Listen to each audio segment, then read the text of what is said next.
Hi, and welcome back to Focal Point. 888-589-8840. Number to call, 888-589-8840. Number to call. Don't forget, we got Share-a-thon coming up October 22 through 24, Tuesday through Thursday. We need more Share-a-thon volunteers. Always got a space for you. You can pick the shift you want. You can pick the day you want. Answer the phones. Talk to our donors. You know, it's a great thing that we need so many volunteers because we have so many people that want to contribute to keep this voice on the air. So if you'd like to come by our headquarters here in Tupelo, help us out, call 800-326-4543, hit extension 204. You will talk to a very, very nice person, Deanna. She'll be sure that you get set up with all the information you need. 800-326-4543. That is extension 204. Now, let's grab clip number 2. This is, again, part of Obama's speech yesterday. And here's what he has to say. Basically, this is a criticism, condemnation of the Republicans. Everybody should say one of the most valuable things we have is America's creditworthiness. This is not something we should even come close to fooling around with. And so when I read people saying, oh, this wouldn't be a big deal, we should test it out. Let's take default out for a spin and see how it rides. And I say, imagine in your private life if you decided that I'm not going to pay my mortgage for a month or two. First of all, you're not saving money by not paying your mortgage. You're just a deadbeat. Well, and, you know, so President Obama, let's just drop out of that, Rob. President Obama says we should not even come close to fooling around with our creditworthiness. We're not. We have 10 times as much income as we need to maintain our credit worthiness. It is ridiculous. It's absurd. It's hyped. It's just nothing but hot air. There is no substance to it. There is simply no danger whatsoever that we will default and plunge the American government into default. Here is President Obama, and this makes absolutely no sense in any rational world. Clip 3. Because it's called raising the debt ceiling, I think a lot of Americans think it's raising our debt. It is not raising our debt. This does not add a dime to our debt. It simply then don't do it. You pay for what Congress has already authorized America to purchase, whether that's the greatest military in the world or veterans benefits or Social Security, whatever it is that Congress has already authorized. What this does is make sure that we can pay those bills. That's the most irrational thing I've ever heard of. And he said this repeatedly. Just because we're raising the debt ceiling doesn't mean we are raising our debt. I mean, it is irrational. It is illogical. It doesn't make any sense whatsoever. If you ask your credit company to increase your debt limit, why are you doing that? Because you want to use the debt limit. You want to borrow more money. That's the only reason that you would raise the debt ceiling. So for him to say it doesn't mean raising the debt is just absurd. It's nonsense. It makes no sense whatsoever. And Jeff, on this next clip, after clip 4, I want you to have that Obama. Okay, here we go. Here's President Obama talking about how magnanimous he is and how he will talk to anybody, anywhere, anytime. I will not negotiate on anything. Our democracy can't afford is a situation where one side says, unless I get my way and only my way, unless I get concessions before we even start having a serious give and take, I'll threaten to shut down the government, or I will threaten to not pay America's bills. So, you know, I will not eliminate any topic of conversation. And I've shown myself willing to engage all the parties involved, every leader, on any issue. Okay, so I will not negotiate on anything. Jeff, play that one again. I will not negotiate on anything. This is after saying unless that I am willing to engage all the parties involved, every leader on any issue. Now, Chris Hayes, clip 10, Rob, and then we'll go to the phones, 888-589-8840.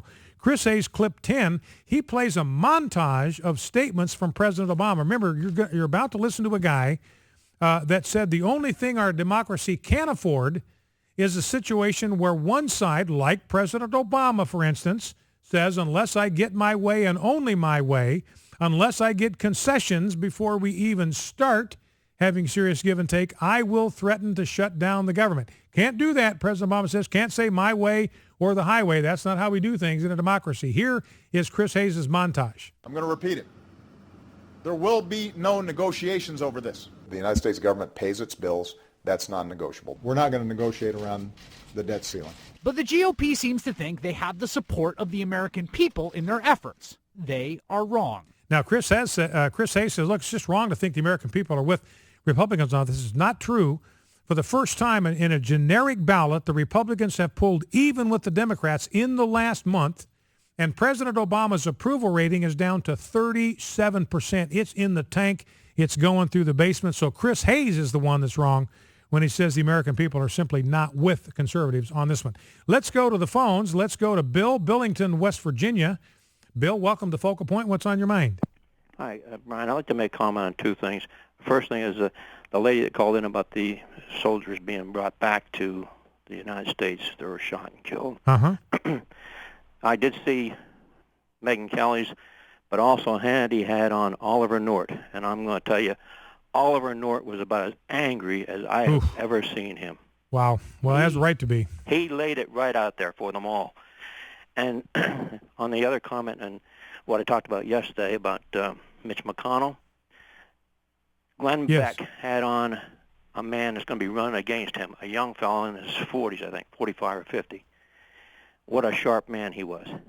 Very, very highly recommended by Freedom Works and the Senate Conservation Fund people. Senate Very Conservatives highly Fund, yeah. recommended. And they interviewed him, sharp man, very well on the Constitution. So yeah, I'll make those two comments. But, well, and that's good. And you know, he's the one. Mitch McConnell said, "Look, if you work with the Senate Conservatives Fund or you work with Freedom Works," he said, "you are a traitor." Didn't use that word, but in so many words, he called people like that traitors to the cause. They're the ones that are the most loyal to conservative principles. All right, Bill, thanks you for the call. Let's go to Jack, Conroe, Texas. Jack, welcome. What's on your mind? Hey, Jack? Brian. Yeah. God bless.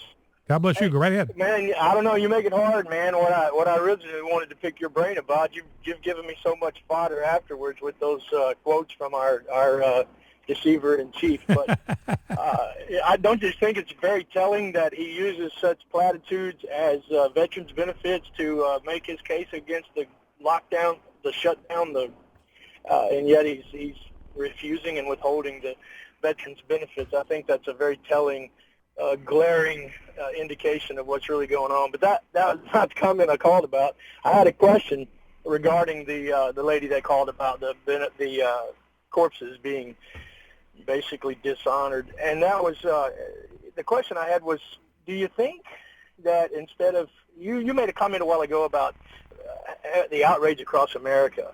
Yeah. And you imagined you imagine it's, if you could measure it, it would just be off the charts. Yeah. My question is, when and who is someone going to step forward and start trying to collectively bring that to the front?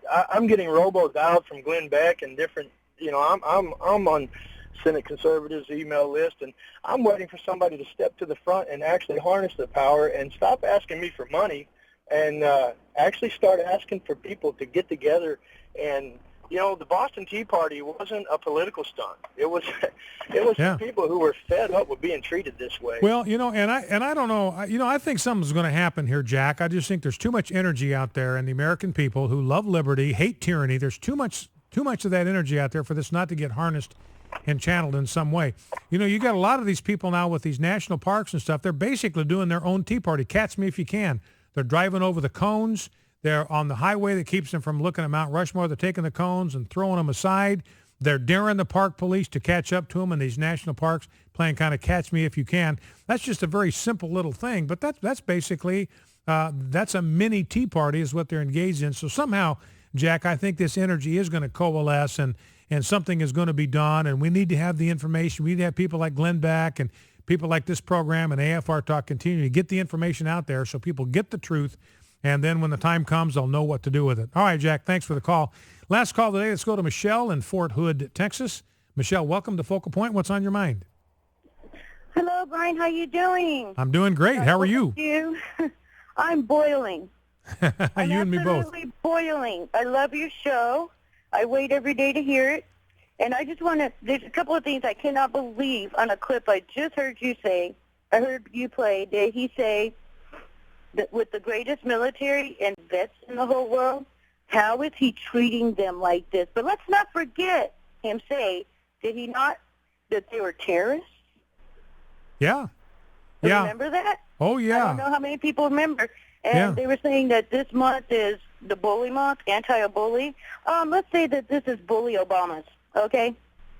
Because that's exactly how they're treating us. And the reason I am so upset, because I am a Ranger wife, and God bless that he came back from war every time. Amen. Just fine.